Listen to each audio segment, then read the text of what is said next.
It was a warm summer evening in 1985, the kind where the air feels thick with promise and fireflies flicker like tiny stars.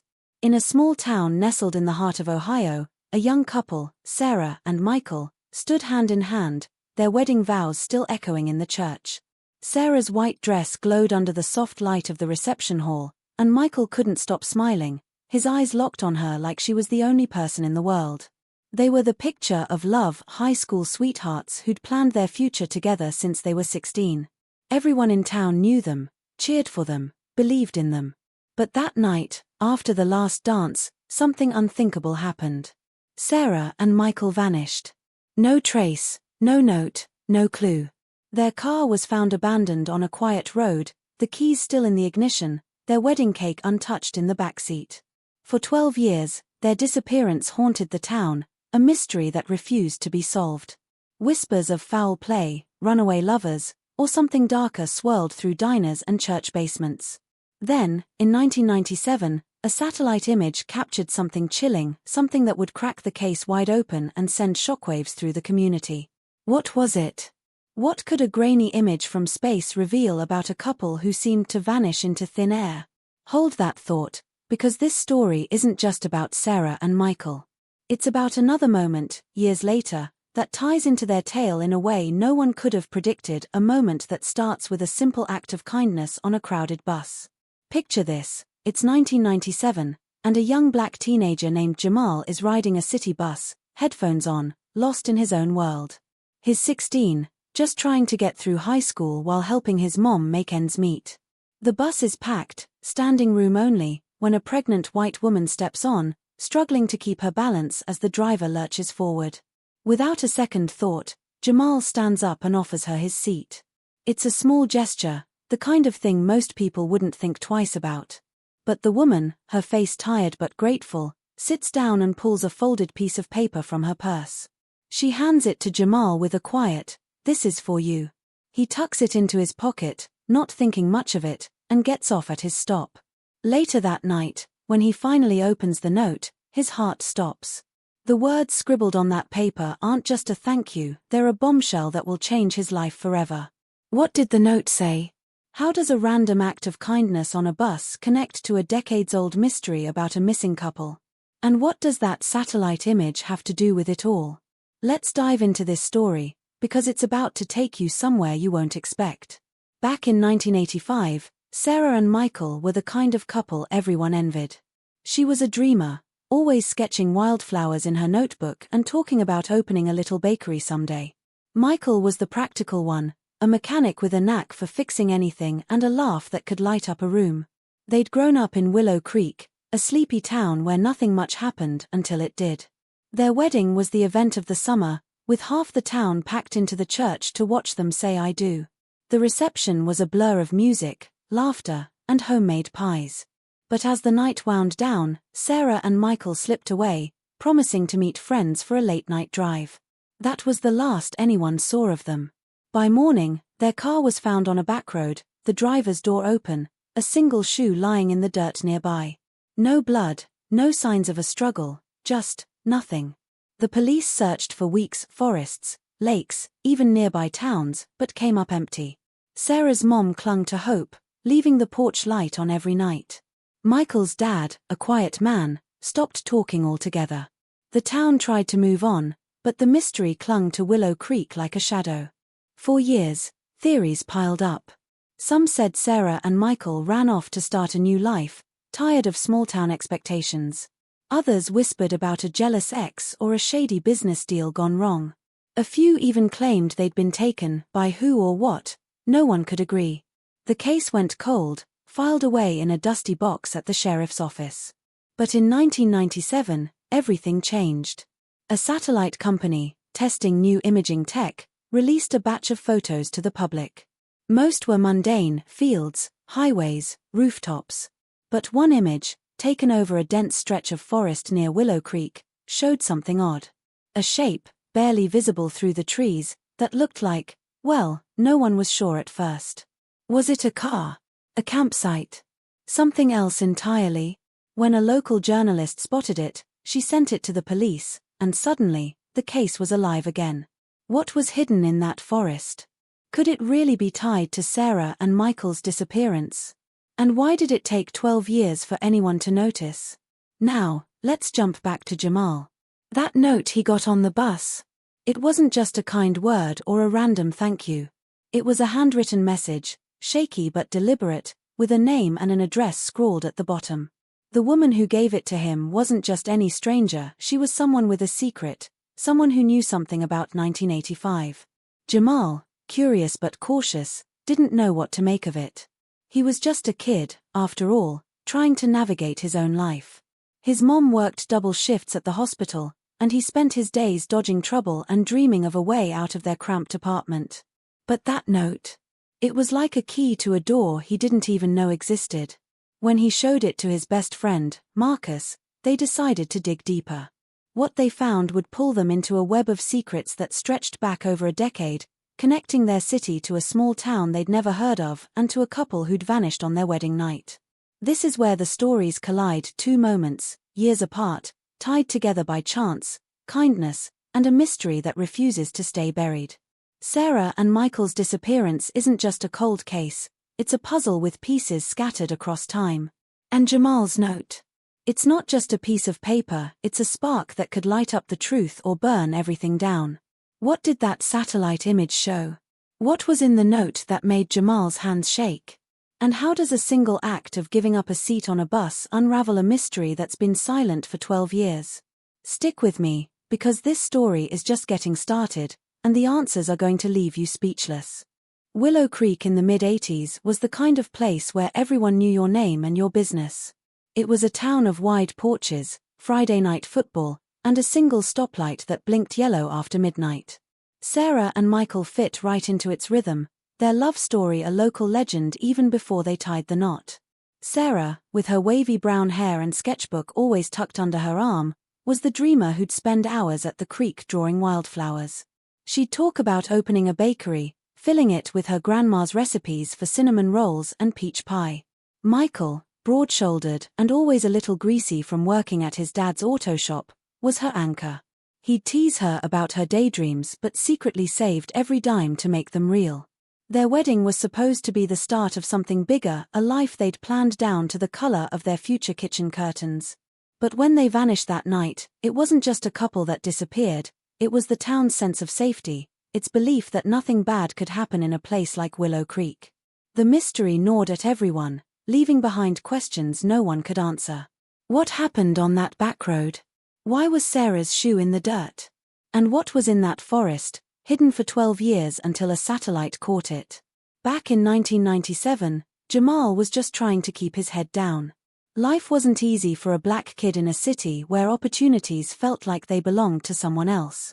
He lived with his mom, Carla, in a third-floor apartment where the radiator clanked all winter and the stairs smelled like old cigarette smoke. Carla was a nurse, pulling double shifts to cover rent and keep Jamal in school. She'd always tell him, "You're gonna be something, baby. Don't let nobody tell you different." Jamal believed her, or at least he wanted to. He was good at math, loved tinkering with electronics, and had a quiet kindness that showed up in small ways like giving up his seat on that bus. The woman who took it, the one with the note, was older than he'd first thought, maybe in her late 40s, with tired eyes and a scarf knotted loosely around her neck. Her hands shook a little as she passed him the paper, and her voice was soft, almost like she was afraid someone might overhear. Jamal didn't read it right away. He stuffed it in his pocket, nodded politely, and got off the bus, the moment already fading as he walked home under flickering streetlights. But that note was about to pull him into something bigger than he could have imagined, something that reached back to a wedding night in 1985. In Willow Creek, the years after Sarah and Michael's disappearance were heavy. The town tried to move on, but their absence lingered like a bruise. Sarah's mom, Ellen, kept their house exactly as it was, the dining room table still set with her daughter's favorite blue plates. She'd sit by the window every evening, watching the road as if Sarah might walk up the path with Michael trailing behind, laughing about some silly misunderstanding. Michael's dad, Tom, wasn't much for words even before, but after, he became a ghost of himself, spending hours in his shop staring at tools he no longer used. The police had chased every lead, questioned friends, dragged the nearby lake, even brought in dogs to sniff the woods. Nothing. The case file grew thick with dead ends, a reported sighting in Kentucky that went nowhere, a drifter who'd passed through town but had an alibi, a strange phone call to the sheriff's office that cut off mid-sentence. Some folks thought the couple had eloped to escape family drama. Sarah's dad had never liked Michael, thought he wasn't good enough. Others swore it was something darker, maybe tied to the rumors of a shady deal at the auto shop. But without evidence, it was all just talk, and the mystery settled into Willow Creek's bones. Jamal didn't know any of this when he opened the note that night. He was sitting on his bed, the glow of a streetlight slanting through the blinds. The paper was creased, the ink smudged in places, but the words were clear enough to make his stomach twist. It wasn't long, just a few lines, but it mentioned a name he didn't recognize and an address in a town called Willow Creek. There was something else, too, a phrase that stuck with him: they didn't run. Jamal read it again, then a third time, trying to make sense of it. Who were they? Why did this woman, a stranger, think he needed to know this? He thought about tossing the note, chalking it up to some weird coincidence, but something stopped him. Maybe it was the way she'd looked at him, like she was trusting him with something heavy. He folded the paper and slid it into his desk drawer, telling himself he'd deal with it later. But sleep didn't come easy that night. The note felt like it was watching him, waiting for him to decide what to do next. Back in Willow Creek, that satellite image was stirring things up.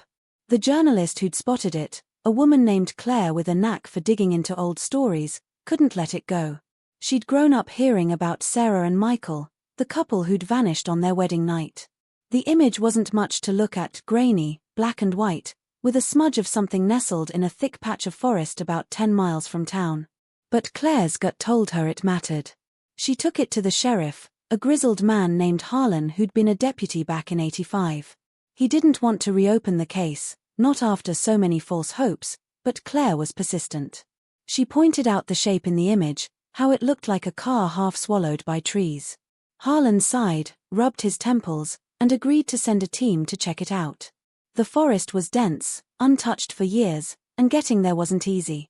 When the deputies finally reached the spot, what they found made their blood run cold. It wasn't just a car. It was their car, Sarah and Michael's, the same make and model left on that back road 12 years ago. How had it ended up here, hidden so deep in the woods? And where were Sarah and Michael? Jamal, meanwhile, couldn't shake the note. The next day, he showed it to Marcus, his best friend since 3rd grade.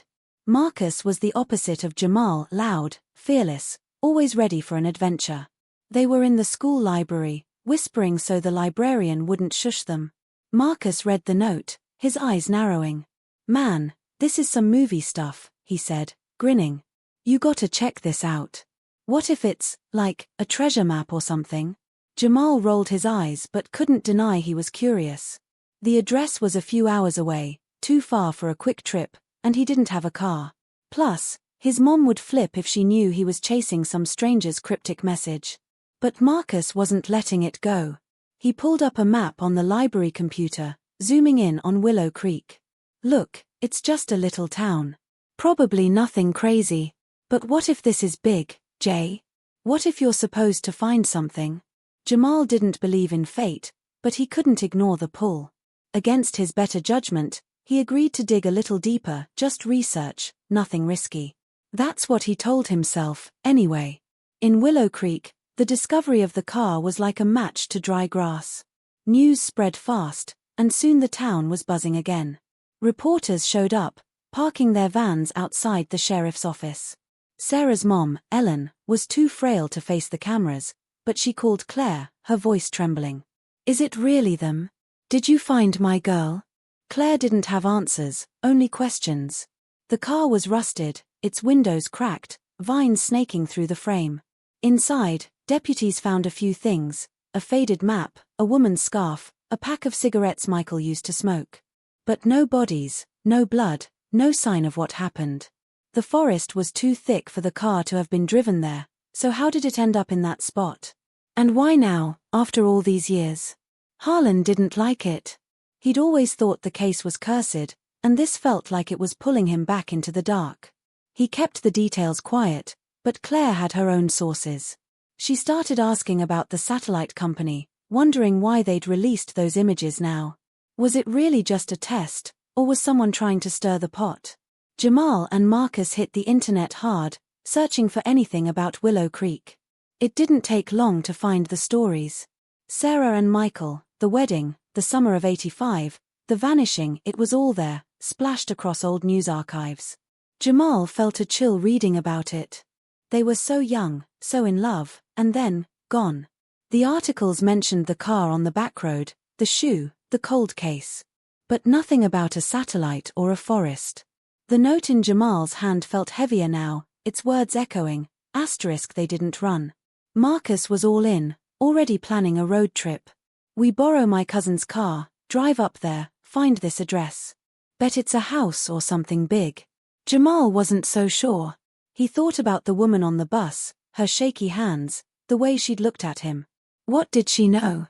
Why him? And what was waiting in Willow Creek, in a town that hadn't let go of its ghosts? The mystery was pulling at both sides of the story, and the truth was still out there, waiting to be found or maybe waiting to stay hidden. Jamal couldn't stop thinking about the note. It sat in his desk drawer like a secret he wasn't sure he wanted to keep.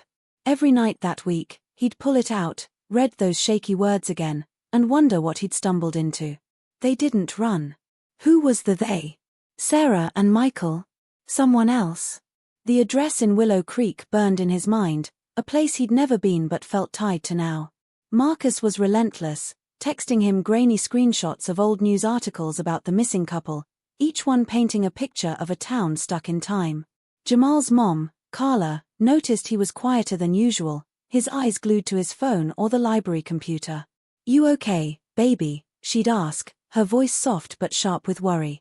He'd nod, say it was just school stuff, but the truth was heavier.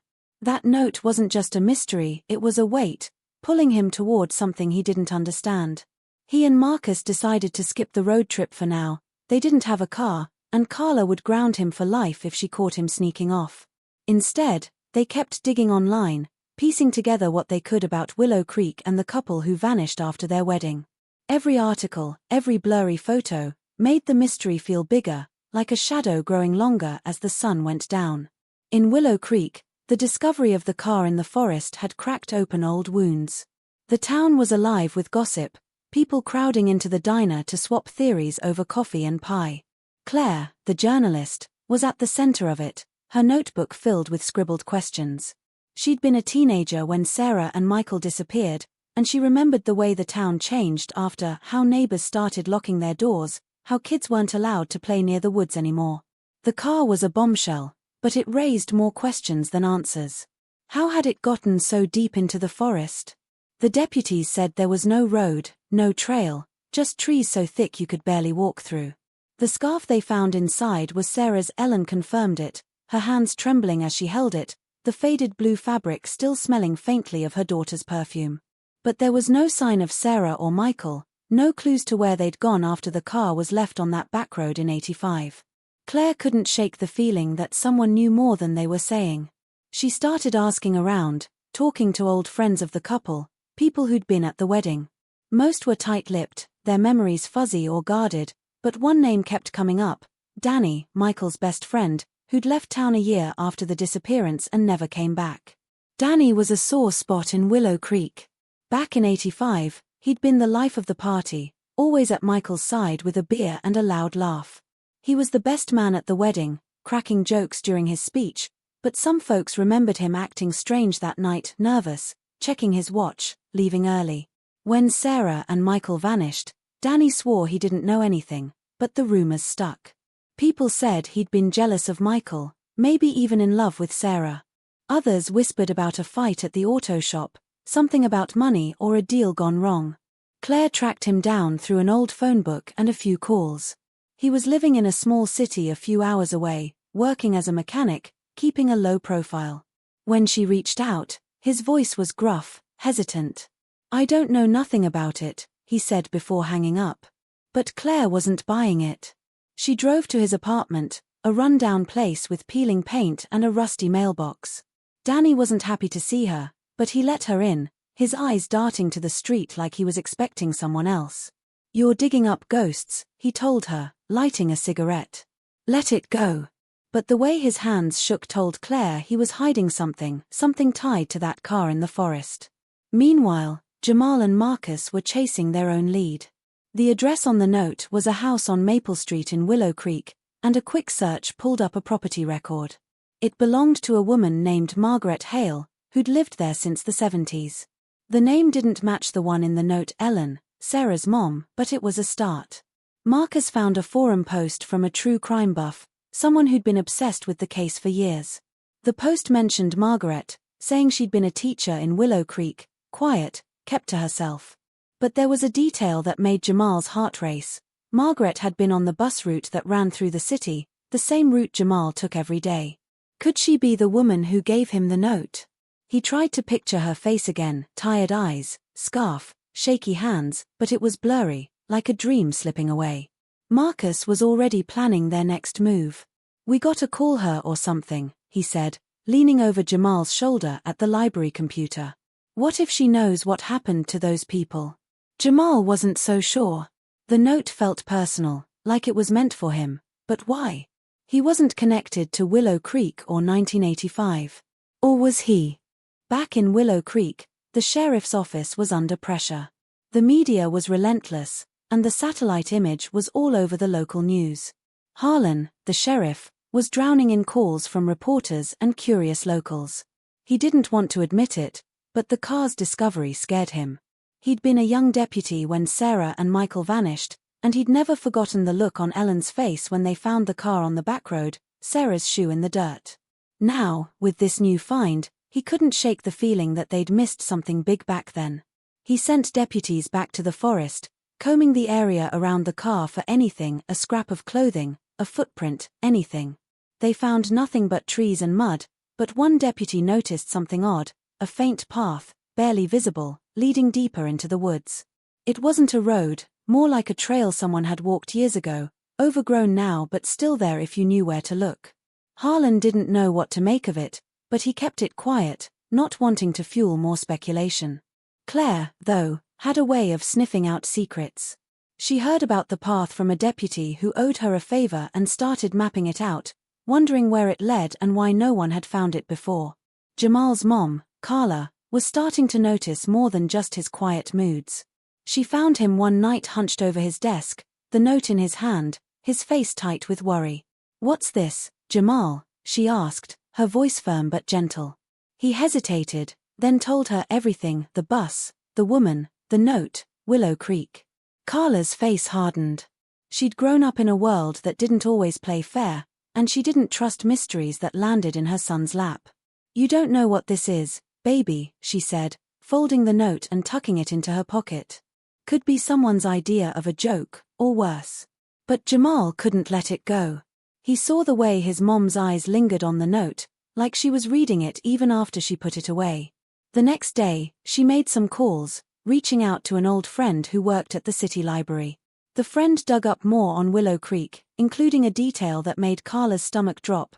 Margaret Hale, the woman who owned the house on Maple Street, had a sister who'd lived in their city years ago. Her name? Ellen. Sarah's mom. The connection was thin, but it was there, and it made Carla wonder if this was more than a coincidence. In Willow Creek, Claire was piecing together her own puzzle. She'd gotten Danny to talk, just a little, over coffee at a diner near his apartment. He wouldn't say much, but he let slip that Michael had been stressed before the wedding, something about a debt he owed. Danny wouldn't say who or what, just that Michael had promised to fix it after the honeymoon. Claire pressed, but Danny clammed up, his eyes dark with something like guilt. She drove back to Willow Creek, her mind racing.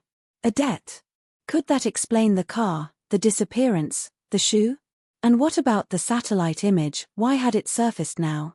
She started digging into the company that released it, a tech firm with ties to a local businessman who'd been around in '85.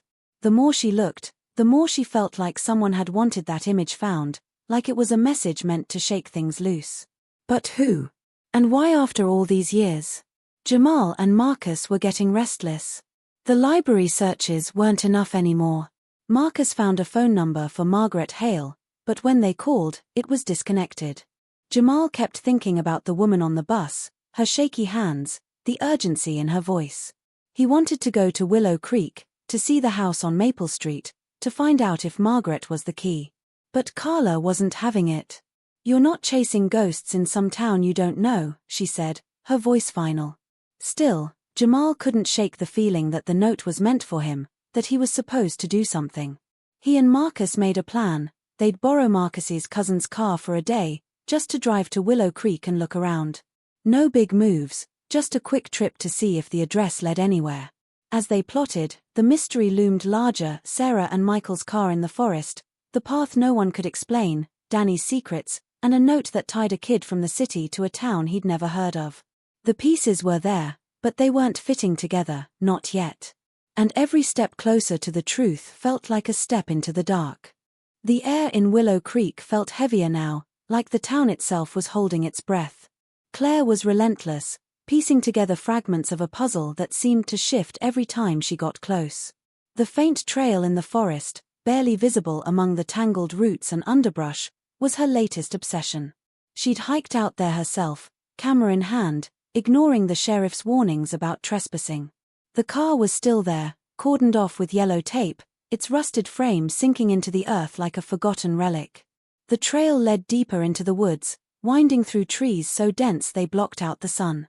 Claire followed it for nearly a mile, her boots sinking into the mud, until she stumbled on something that made her freeze: a small, weathered marker, half buried in the dirt. It wasn't a gravestone, but it looked deliberate, a flat stone etched with a single word: remember. Her heart pounded as she snapped a photo. Was this tied to Sarah and Michael? Was it a memorial, a warning, or something else entirely? She didn't know, but the word burned into her mind, and she couldn't shake the feeling that someone had been here, watching, waiting for this moment. Back in town, she kept her find quiet, not even telling Harlan. The sheriff was already on edge, muttering about ghosts and bad luck. Claire didn't believe in curses, but the marker felt like a thread pulling her closer to the truth and deeper into danger. Jamal and Marcus were out of their depth, and they knew it. Borrowing Marcus's cousin's beat-up Honda felt like a victory, but as they hit the highway toward Willow Creek, Jamal's stomach churned. The note was in his pocket, its words, they didn't run, looping in his head like a song he couldn't shake. Marcus was all bravado, blasting music and talking about how they were solving a mystery like detectives. But Jamal wasn't so sure. What were they even looking for? The address on Maple Street? Answers about the woman on the bus? Or something bigger, something that connected a missing couple from 1985 to a kid like him? Carla had almost caught them sneaking out, her shift at the hospital starting late that day. Jamal left a vague note about studying at Marcus's, hating the lie but knowing she'd stop him if she knew the truth. The drive was long, the road stretching through fields and small towns, each mile making the note feel heavier. When they finally saw the Welcome to Willow Creek sign, faded and tilting to one side, Jamal's heart raced. This was real now. No turning back. In Willow Creek, the diner was buzzing with talk about the car. Locals swapped stories, some swearing they'd seen lights in the forest years ago, others claiming the satellite image was a hoax cooked up by outsiders. Ellen, Sarah's mom, hadn't left her house in days, overwhelmed by the news. Claire stopped by, bringing her a coffee and sitting with her in the quiet living room. Ellen clutched the scarf from the car, her eyes distant. She loved this scarf, she whispered. Wore it every spring. Claire listened, but her mind was on Danny, Michael's old friend. His cryptic words about a debt kept nagging at her. She dug into the auto shop's records from '85, finding a trail of unpaid invoices and a name: Richard Holt, a businessman who'd owned half the town back then. Holt was still around, living in a big house on the edge of Willow Creek, and Claire's gut told her he knew something. She drove to his place, a sprawling mansion with iron gates, and knocked. Holt was polite but cold, his smile too tight. Old news, he said when she asked about Michael. Sad story, but I barely knew them. Claire didn't buy it. His eyes flicked to the side when he spoke, and she noticed a photo on his mantle: a younger Holt with a group of men, one of them looking a lot like Danny. Jamal and Marcus pulled up to Maple Street, the address from the note burned into their minds. The house was small, its paint peeling, with a sagging porch and curtains drawn tight. It looked empty, but a faint light glowed through a crack in the window. Jamal's hands were sweaty as he knocked, Marcus standing behind him, shifting his weight like he was ready to bolt. No answer. He knocked again, louder, and the door creaked open just an inch, stopped by a chain. A woman's face appeared older, with grey hair and those same tired eyes Jamal remembered from the bus. "You're him," she said, her voice barely a whisper. It was her, Margaret, the woman who'd given him the note. Before he could speak, she undid the chain and pulled them inside, her hands shaking worse than before. The house smelled of dust and old books, and photos lined the walls, family pictures, some with a young woman who looked like Sarah. "You shouldn't be here," Margaret said, her eyes darting to the windows. "But you've got the note, don't you?" Jamal nodded, his throat tight. She sat them down, her voice low, and started talking about 1985, about Sarah and Michael, about a night that changed everything. But her story wasn't just about them, it was about her, too, and a secret she'd kept for 12 years. Claire's investigation was hitting walls.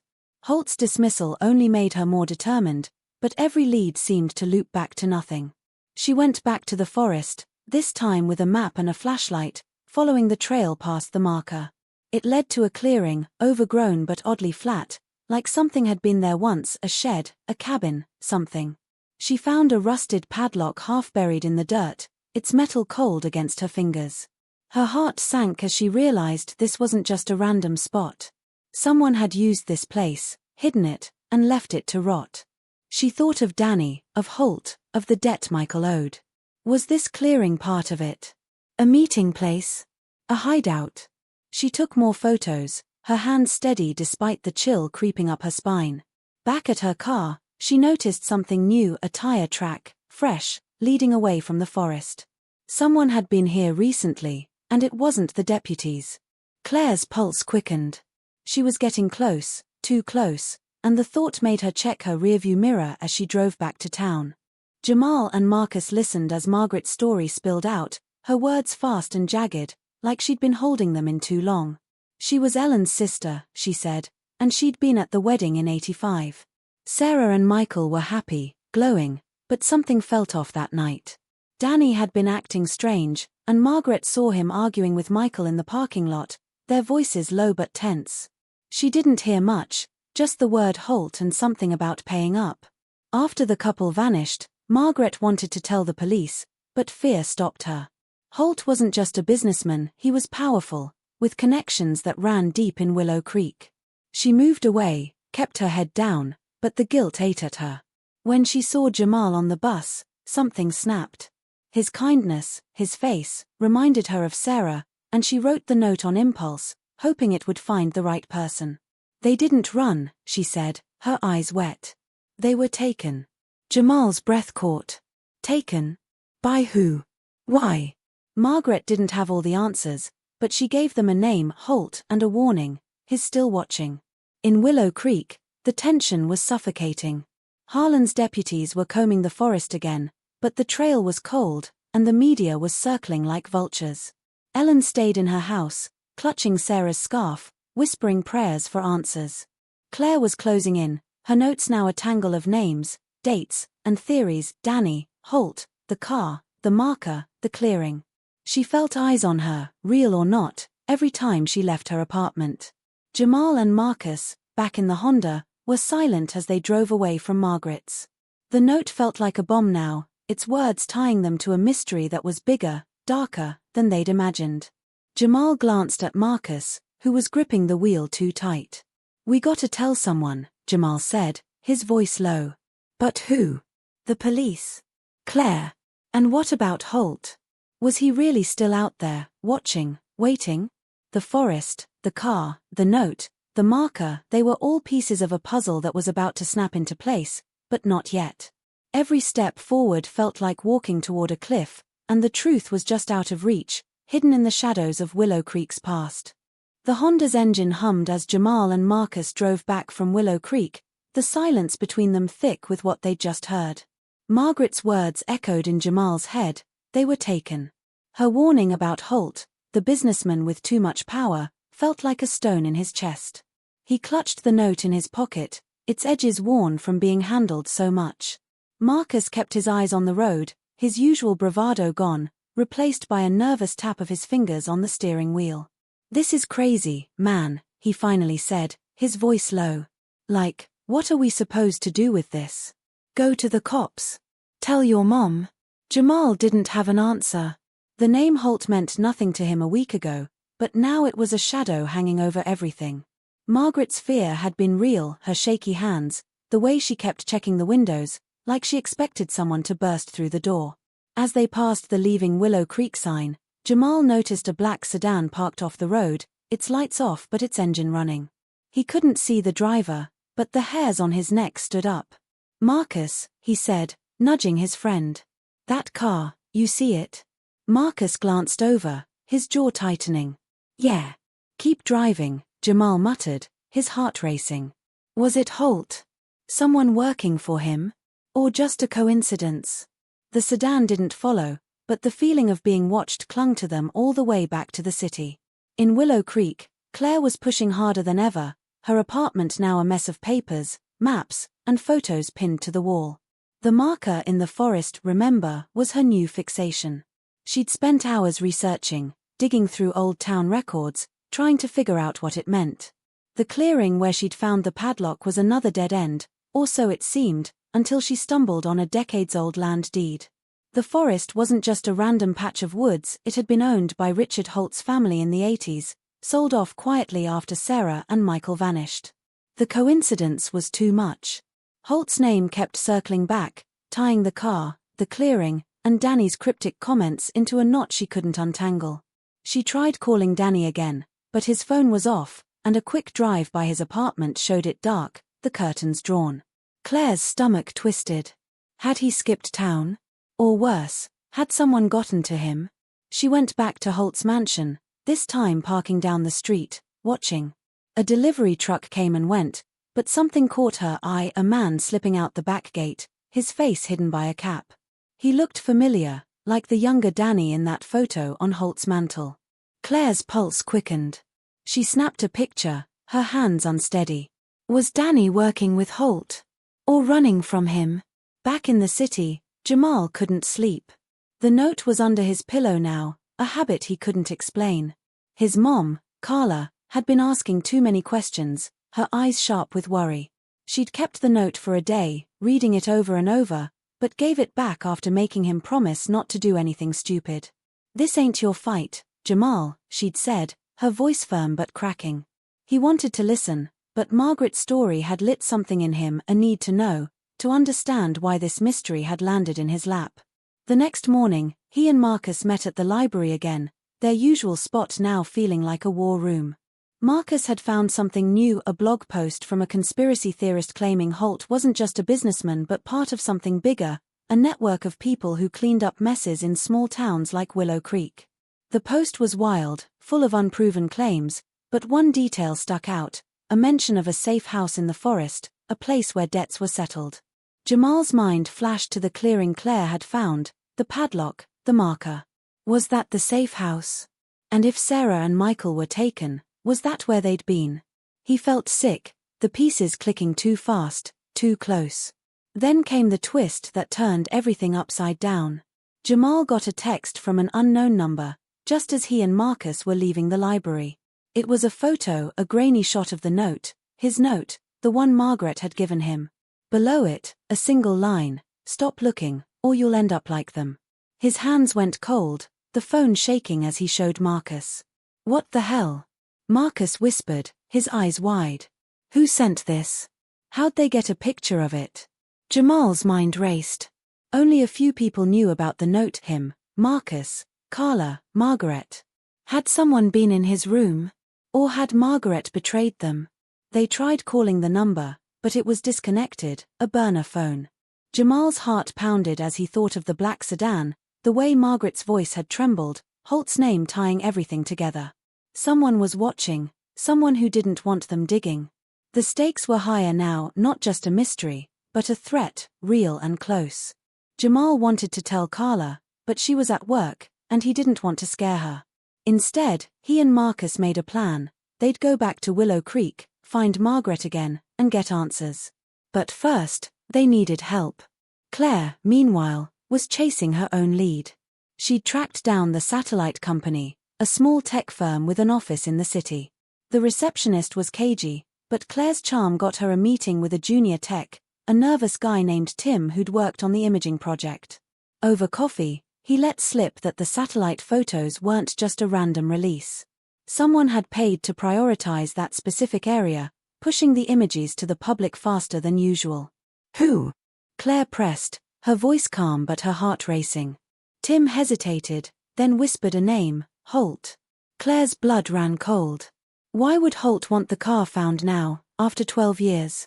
Was he covering something up, or trying to send a message?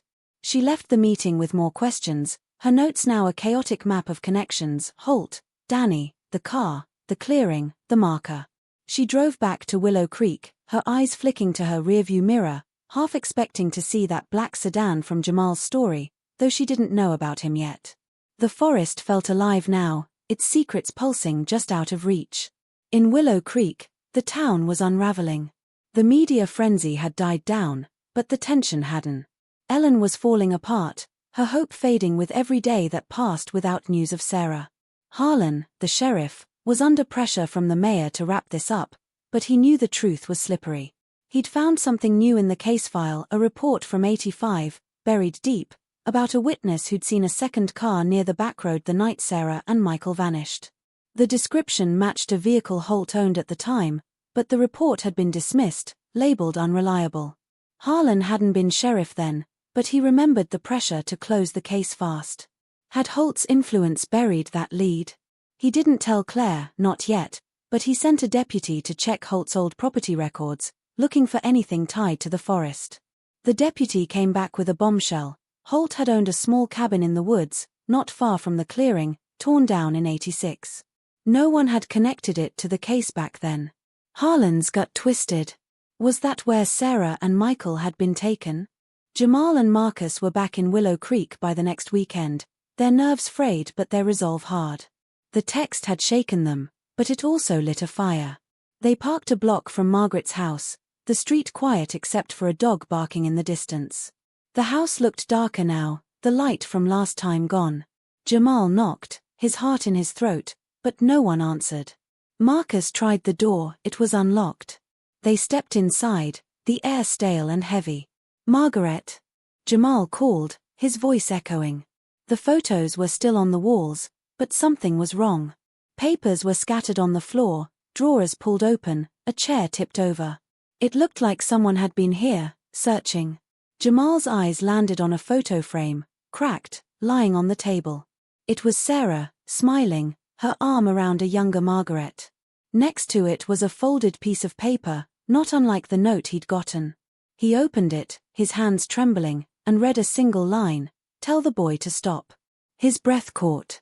Marcus grabbed his arm. "We gotta go, Jay. Now." But before they could move, headlights flashed through the window, a car pulling up outside. The engine cut off, and footsteps crunched on the gravel. Jamal's heart stopped. Was it Holt? The person who sent the text? Or someone else, someone who'd been watching all along? The door creaked, and the story teetered on the edge, every secret, every clue, ready to explode into the open, but not yet, not now. The headlights cut through the dimness of Margaret's house, pinning Jamal and Marcus in place like deer caught in a trap. The footsteps outside grew louder, deliberate, crunching on the gravel path. Jamal's pulse thundered in his ears, the note in his hand, "Tell the boy to stop," feeling like a warning meant for this exact moment. Marcus grabbed his arm, whispering, "We gotta move, Jay." But there was nowhere to go. The front door was the only way out, and it was swinging open. Jamal shoved the note into his pocket, his eyes darting to the scattered papers and the cracked photo frame on the table. The air was thick with dust and fear as a figure stepped into the doorway, a man, tall, with a cap pulled low over his eyes. It was Danny, Michael's old friend, his face pale and drawn, like he hadn't slept in days. "You kids shouldn't be here," he said, his voice rough but not angry. "You're digging up things that need to stay buried." Jamal's throat tightened, but he stood his ground, clutching the photo of Sarah and Margaret. "What happened to them?" he asked, his voice shaking but firm. "Sarah and Michael. You know, don't you?" Danny's eyes flickered with something, guilt, fear, maybe both, and for a moment, it seemed like he might run. Instead, he closed the door behind him and started talking, his words spilling out like a dam breaking. In Willow Creek, Claire was racing against time. Her discovery of Holt's old cabin in the forest had lit a fire under Sheriff Harlan, who was finally ready to confront the businessman. The buried report from '85, the one mentioning Holt's car near the backroad, was enough to get a warrant. Harlan and his deputies pulled up to Holt's mansion, their lights flashing in the dusk. Holt was calm when they arrived, his smile as slick as ever, but his hands twitched as Harlan asked about the cabin, the car, and Danny. "You're chasing ghosts," Holt said, leaning back in his leather chair. But Claire, who'd insisted on coming along, noticed something, a file cabinet in the corner, its lock scratched like it had been forced open. She didn't say anything, but her mind was racing. The clearing, the marker, the padlock, it all pointed to Holt, and now Danny was missing, his apartment empty. She slipped out while Harlan questioned Holt, heading back to the forest. The clearing was her last shot at answers, and she wasn't leaving without them. As she hiked through the dark woods, her flashlight caught something new, a glint of metal under a pile of leaves. It was a key, old and rusted, with a tag that read Cabin 3. Her heart stopped. This was it, the piece she'd been missing. Back at Margaret's house, Danny's story came out in fragments, each one heavier than the last. He'd been in debt to Holt in '85, a gambling problem that spiraled out of control. Michael, loyal to a fault, had tried to help, taking on a job for Holt to clear Danny's slate. It was supposed to be simple, a delivery, no questions asked, but it went wrong. That night, after the wedding, Michael and Sarah were driving to meet Holt's contact when they were ambushed. Danny didn't know the details, only that Holt had called him later, panicked, saying the couple was gone. Danny thought they'd been killed, but Holt swore they'd been taken somewhere safe, hidden to keep them quiet. The car was moved to the forest, staged to look abandoned, and the town was left to spin its theories.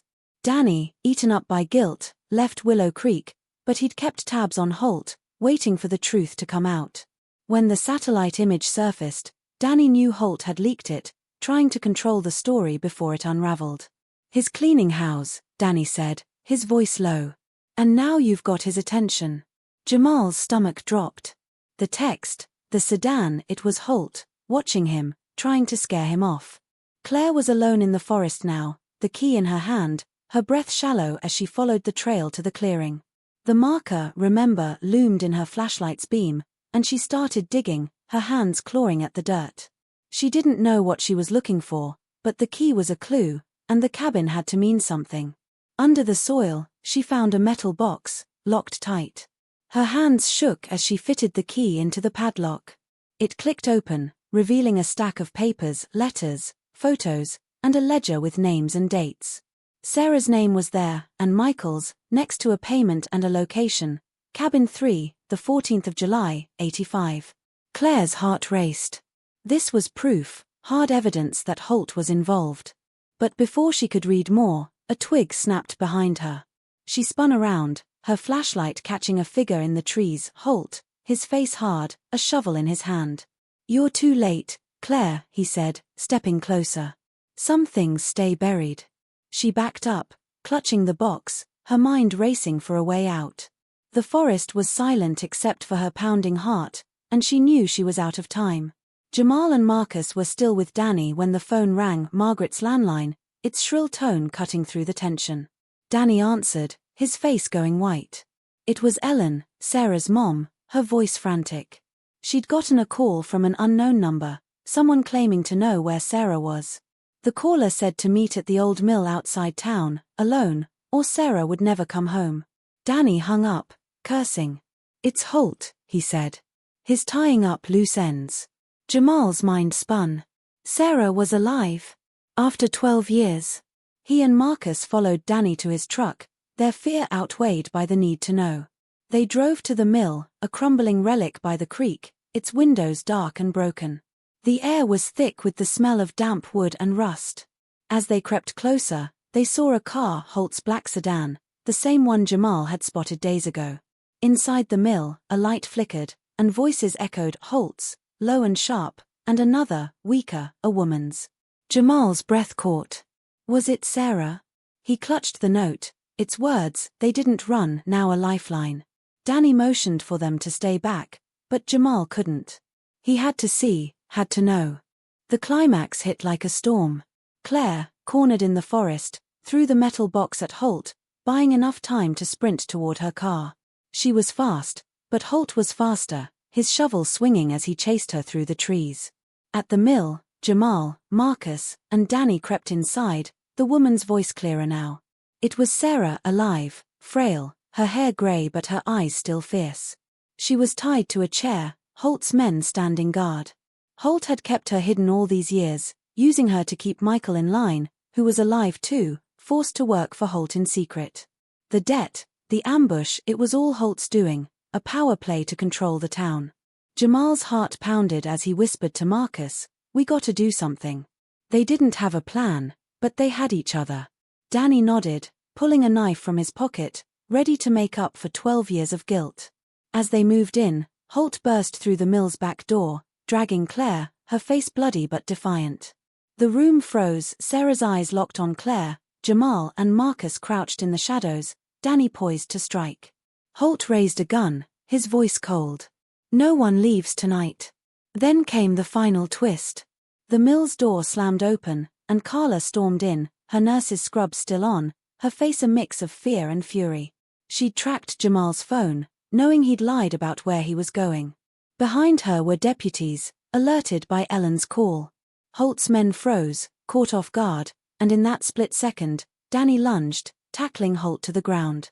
The gun skidded across the floor, and Jamal dove for it, his hands shaking as he held it up, not knowing what to do. Sarah screamed, Claire broke free, and the deputies swarmed in, shouting for everyone to freeze. Holt was cuffed, his empire crumbling, but as they untied Sarah, she whispered something that made Jamal's blood run cold. "There's another.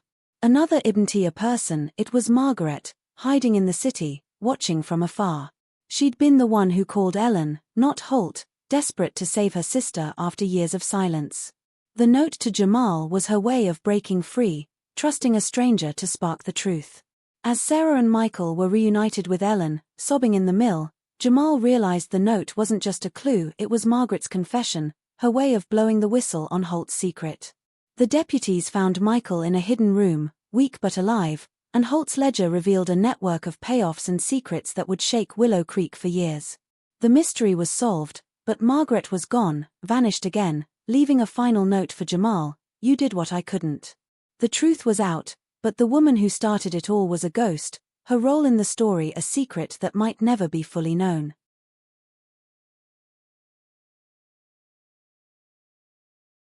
The mill was chaos in the moments after Holt's arrest, the air thick with shouts, sobs, and the crackle of deputy radios.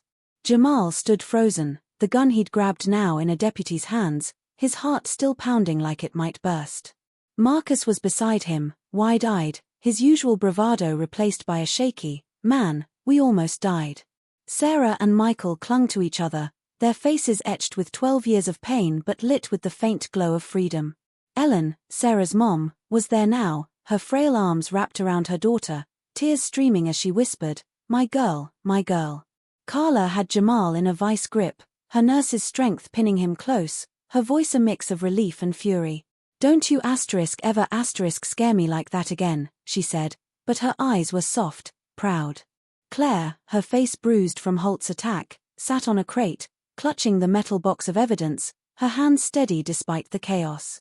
The deputies were everywhere, cuffing Holt's men, securing the mill, and trying to make sense of a night that had unraveled Willow Creek's darkest secret. The mystery of Sarah and Michael's disappearance was solved, but the weight of it lingered, and Jamal couldn't shake the thought of Margaret, the woman who'd started it all with a note on a bus. As the deputies led Holt away, his polished mask was gone, replaced by a snarl that didn't match the man who'd charmed Willow Creek for decades. The ledger in Claire's box was a bombshell: names, dates, payments, all tying Holt to a network of favors and secrets that stretched beyond the town. It listed the job Michael had taken to clear Danny's debt, a delivery that was really a setup to silence a rival. Sarah and Michael had been in the wrong place at the wrong time, caught in Holt's web. Instead of killing them, Holt had hidden them, using their lives as leverage to keep Michael working for him in secret, moving from one hidden safe house to another. Sarah had been kept in the mill's basement, a place no one thought to look, her spirit unbroken but her body worn by years of captivity. The car in the forest, the satellite image, it was all Holt's doing, a calculated move to stir the pot and flush out anyone who knew too much, like Danny or Margaret. But he hadn't counted on Jamal, a kid from the city, or Claire, a journalist who wouldn't quit. As Holt's sedan was towed away, Jamal thought of the black car he'd seen, the text threatening him to stop. It was over, but the fear still lingered, a reminder of how close they'd come to the edge. The next morning, Willow Creek was a different place. The news had spread fast, reporters crowding the sheriff's office, their cameras flashing as Harlan gave a tight-lipped statement. Sarah and Michael were in the hospital, weak but alive, surrounded by family. Ellen stayed by Sarah's side, her hands never leaving her daughter's, as if letting go might make her disappear again. Michael, his hair grey and his voice hoarse, told the deputies everything, how Holt had forced him to forge documents, move money, all to keep Sarah safe. The guilt ate at him, but Sarah's forgiveness, quiet and fierce, was enough to keep him going. Danny was there too, cooperating with the police, his own guilt laid bare.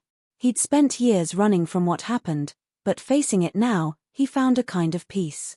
"I should have spoken up," he told Claire, his voice heavy. "Maybe none of this would have happened." Claire nodded, her notebook closed for once. She'd written the story of a lifetime, but it didn't feel like a victory. The town was healing, but the scars would stay. Jamal and Marcus were back in the city, grounded for life, or so Carla said. She'd softened by the time they got home, her anger giving way to pride. "You're brave, baby," she told Jamal, her eyes wet. "But you're still my kid, and you're not running off like that again." Jamal nodded, his mind still in Willow Creek. The note was on his dresser now, next to the second one they'd found at Margaret's *. "You did what I couldn't." *. He'd shown it to Carla, who'd gone quiet, her fingers tracing the shaky handwriting. Margaret was still missing, her house empty when the deputies checked. They'd found her sister's connection to Ellen, but no trace of where she'd gone. Jamal couldn't stop thinking about her, the woman on the bus, her tired eyes, the way she'd trusted him with a truth she couldn't carry alone. He and Marcus spent hours talking about it, piecing together what they knew. Margaret had been in the city, watching from the shadows, her guilt over Sarah's disappearance driving her to act. The note was her way of breaking Holt's hold, a spark she hoped would catch fire. And it had, through a kid who'd given up his seat on a bus. Claire's story hit the front page, a detailed account of Holt's crimes, the car in the forest, and the couple's miraculous survival. She included Jamal's role, calling him a young hero whose kindness set the truth in motion. When Jamal read it, his face burned with embarrassment, but Marcus grinned, slapping his back. "You're famous, man." The article didn't mention Margaret's disappearance, only her connection to Ellen and the note. Claire had tried to find her, calling every contact she had, but Margaret was a ghost. Some said she'd left the country, others that she was still hiding, afraid of Holt's remaining allies. Claire didn't believe it. She thought Margaret had done what she needed to, pass the torch, and vanished to find her own peace. The metal box was with the police now, its contents enough to put Holt away for life and expose his network. The marker in the forest, remember, was still there, a quiet tribute Claire suspected Margaret had left for Sarah, a reminder of the sister she'd failed to save. In Willow Creek, life slowly stitched itself back together. The mill was boarded up, its dark history a story locals told in hushed tones. Sarah and Michael moved in with Ellen, their old dreams of a bakery and a quiet life replaced by a simpler goal to heal. Sarah started sketching again, wildflowers filling her notebook, and Michael fixed cars in a new shop, his hand steady for the first time in years. The town rallied around them, bringing casseroles and flowers, trying to make up for the years lost. Ellen's porch light stayed on, not for hope anymore, but for gratitude. Harlan retired soon after, his badge heavy with the weight of a case he'd never fully solved on his own. He visited Sarah sometimes, bringing her coffee, his gruff voice soft as he apologized for the years they'd lost. Sarah always smiled, saying, "You found us in the end." Jamal's life changed too, though he didn't see it coming. The article brought attention, and soon he was getting letters, thank yous from Willow Creek, offers of scholarships from local colleges. Carla framed the article, hanging it in their apartment, her pride outweighing her worry.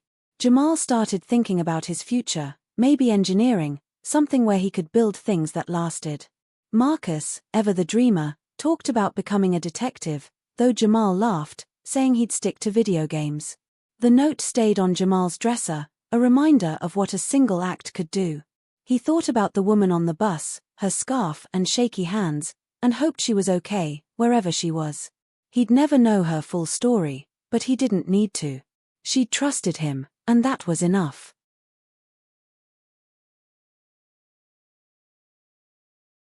Months later, Willow Creek held a small ceremony in the town square, a memorial for the years Sarah and Michael had lost. Locals gathered, their faces somber but warm, as Sarah unveiled a plaque by the creek, a simple stone with their names and the word remember. It was her idea, a nod to the marker in the forest, a way to reclaim the word from the darkness.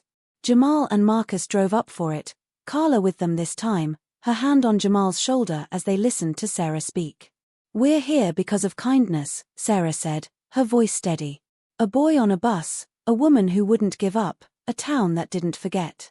Jamal's eyes stung, and he looked away, catching Marcus's grin. Claire was there too, her camera around her neck, but she didn't take pictures. She just watched, her story done, her heart full. The final piece of the puzzle came quietly, almost unnoticed.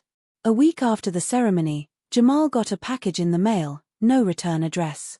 Inside was a scarf, blue, faded, like the one Sarah had worn, and a letter in familiar shaky handwriting. Asterisk thank you, asterisk it said. Asterisk I'm free now. Asterisk no signature, no name, but Jamal knew it was Margaret. He showed it to Carla, who read it silently, her eyes soft. They didn't tell anyone, not even Marcus. It felt private, a secret between them and the woman who'd started it all. Jamal folded the scarf and put it in his drawer, next to the notes. He didn't need to know where she was or why she'd vanished. She'd found her peace, and that was enough. The story of Willow Creek became a legend, told and retold in diners and living rooms. The mystery of the missing couple, the car in the forest, the satellite image, it was all part of the town's fabric now, a reminder of how close they'd come to losing hope. For Jamal, it was a lesson in courage, in how a small act could ripple out, changing lives. He thought about it sometimes, late at night, when the city was quiet. The note, the bus, the woman with tired eyes, they'd pulled him into a mystery he hadn't expected, but they'd also shown him who he could be. As he looked at the scarf, the notes, the article on the wall, he felt a quiet strength. Willow Creek was far away, but its story was part of him now, a piece of his heart that would always remember star. The takeaway was simple but powerful: kindness matters. A seat given up on a bus, a note passed in a moment of courage, a journalist who wouldn't quit, they'd all added up to the truth. For the audience, it's a call to act, to notice, to care. You never know when your moment might spark something bigger, something that could unravel a mystery or heal a town. As the credits roll, the image lingers, Jamal on the bus, the note in his hand, and a town finding its way back to the light. The story of Sarah and Michael, of Willow Creek, of a kid who made a difference, is one you won't forget. It's a reminder that even in the darkest mysteries, there's always a chance for hope, for truth, for a new beginning.